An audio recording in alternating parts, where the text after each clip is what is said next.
ক্যালটার মা চাখানা আনো, দাঁড়িয়ে থাকতে থাকতে তো আমার পায়ে মরচে ধরে গেল। এই তো আনছি, একটু ধৈর্য ধরো। একা মানুষটা আর কতদিন দিকে সামলাবো? একা যখন সংসারটা সামলাতে পারছো না, তাহলে একটা সতীন নিয়ে আসি তোমার জন্য ঘরে, তখন তোমার কোনো কাজই করতে হবে না। এত বড় কথাটা তুমি বলতে পারলে? এই নাও তোমার চা।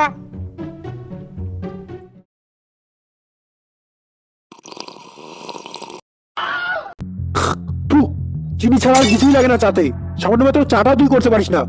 মাত্র 1 চামচ চিনি দিয়েছি তো, মিষ্টি তো ঠিক হবার কথা। তোর কথা তুই ধরে বসে থাক, এমন বউ থাকার চেয়ে না থাকা অনেক ভালো। এত বড় কথা বললি, থাকবোই না তোর বাড়িতে। তাহলে দাঁড়িয়ে আছিস কেন? এক্ষুনি বেরিয়ে যা আমার বাড়ি থেকে। যাচ্ছি যাচ্ছি, সারা জীবনের মতো বর্তমানে বাবার বাড়ি চলে যাবো। ডটার ট্রেনে করেই চলে যাবো, তারপর দেখবো কিভাবে বেঁচে থাকিস না খেয়ে। 10 minutes later. আমি এলাম, ভালো করে থেকো।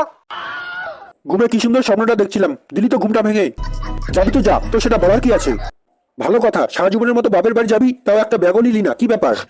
তোর কোনো জিনিসপত্রই আমার লাগবে না, তাই কিছুই নিইনি। এবার মানে মানে বেরিয়ে পড়, তোকে দেখে আমার অ্যালার্জি হচ্ছে। আমি ভেবেছিলাম যাবার সময় হয়তো আটকাবে আমাকে। বাড়ি ছাড়ার কথা বলে অনেক বড় ভুল করে ফেলেছি। কি হলো, দাঁড়িয়ে আছিস কেন? তাড়াতাড়ি বেরিয়ে পড়। এখন আসছি বুঝলি, জোর খিদে পেয়েছে। মা, ও মা, তাড়াতাড়ি খাবার দাও, খিদেতে আর দাঁড়িয়ে থাকতে পারছি না। তোর মা আমার সঙ্গে রাগ দেখিয়ে তোর মামার বাড়ি চলে গেছে। আমি ভালো করেই জানি তুমি মাকে এই বাড়ি থেকে চলে যেতে বলেছো। হ্যাঁ, আমি তোর মাকে তাড়িয়ে দিয়েছি। তোর যদি এই বাড়িতে থাকতে মন না চায়, তাহলে তুইও বেরিয়ে যেতে পারিস। আমাকে এত সোজা সরল ভাবলে তুমি ভুল করবে। আমি আমার অধিকার কিছুতেই ছাড়বো না। আজই তুমি মাকে বাড়িতে ফিরিয়ে আনবে। তোর মা বলেছে আর কোনোদিনও এই বাড়িতে পা দেবে না। তোর মা আসলেও আর এই বাড়িতে তুলবো না। আমি একটা নতুন মেয়ে দেখে রেখেছি, ওকেই আমি বিয়ে করবো। তুই আবার বিয়ে করবি বলছিস? করাচ্ছি তোকে বিয়ে। মেয়েরে পুরো চার বোতলটাই পাল্টে দিল। ছেলে তো নয়, যেন হিংস্র পশু। বিয়ে করবি? এই থোপা নিয়ে বিয়ে কর যা। এটা ক্যালটা, আর অন্য কেউ নয়, নামটা মনে রাখবি। দাদু ওনার সব সম্পত্তি আমার নামে লিখে দিয়েছিল, সেটা কি ভুলে গিয়েছিস? মানে মানে আমার বাড়ি থেকে কেটে পড়, না হলে তোকে আরো পরিবর্তন করে দেবো। বেরোবো কিভাবে? মেরে তো আমার কোমরটাই ভেঙে দিয়েছিস।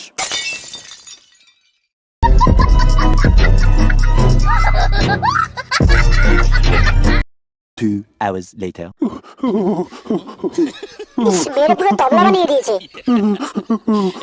আচ্ছা, ক্যালটা তোমাকে মারতে গেল কেন? ক্যালটার মাকে বাড়ি থেকে তাড়িয়ে দিয়েছি বলে এভাবে মেরেছে। ক্যালটার এত বড় সাহস, যার বাড়ি তাকেই ধরে মারছে। আমার বাড়ি হলে তো ঝামেলাই ছিল না কোনো। ক্যালটার দাদু তো ওনার সব সম্পত্তি আমার ছেলের নামে লিখে দিয়েছে, তাই ক্যালটার এত বড় জোরটা। যে কারণে এই বুড়ো দামেটাই তুলে এনেছি, সেই কাজটাই তো হবে না আমার। আমি তো ভেবেছিলাম ক্যালটার বাবার নামেই সব সম্পত্তি। এখন এটাকে নিয়ে কি করা যায়? পেয়েছি একটা দারুণ আইডিয়া। আচ্ছা, তুমি এখানে গোঙাতে থাকো, আমি আসছি এক্ষুনি। আমায় কিন্তু ছেড়ে না তুমি চম্পা, তাহলে আমি শেষ হয়ে যাব। নতুন একটা পাখি পেয়েছি। কাল আমার এখানে চলে আসুন, সরাসরি কথা হবে। The next day. আপনি কি দুটো কিডনি তুলে নিতে চাইছেন? হ্যাঁ ডাক্তার বাবু। আরে মশাই, পেশেন্ট তো মারা যাবে তাহলে। সে মরে না বাঁচে, আমার দেখার দরকার নেই। কিডনি দুটো পেলেই হলো। আচ্ছা, তাহলে আপনি আগামীকাল 9টার সময় রোগীকে নিয়ে আসবেন এখানে। ছাড়ো আমায়, ছাড়ো। কোথায় নিয়ে যাচ্ছ আমায়? আমি কোথাও যাব না। ইনজেকশনটা দেওয়াতে খুব ভালো হয়েছে, নাহলে পুরো ভিড়িঙ্গি করতো। এবার পিঠে করে নিয়ে এসো গাড়িতে। এই দামড়াটাকে আমি একা নিতে পারবো না, ড্রাইভারকে ডাক দাও। দুজনে ধরে নিতে হবে। The next day.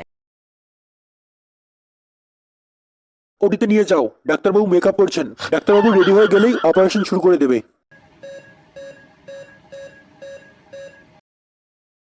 অপারেশনটা সাকসেসফুল ভাবেই হয়েছে ম্যাডাম। এবার আমার টাকাটা দিয়ে দিন। আপনি টাকা নেবেন তাই তো? হ্যাঁ, এমনই তো কথা ছিল। দাঁড়ান, এক্ষুনি আনছি। 10 minutes later. টাকাটা ধরুন ম্যাডাম। পুরো 10 লক্ষ টাকাই আছে তো?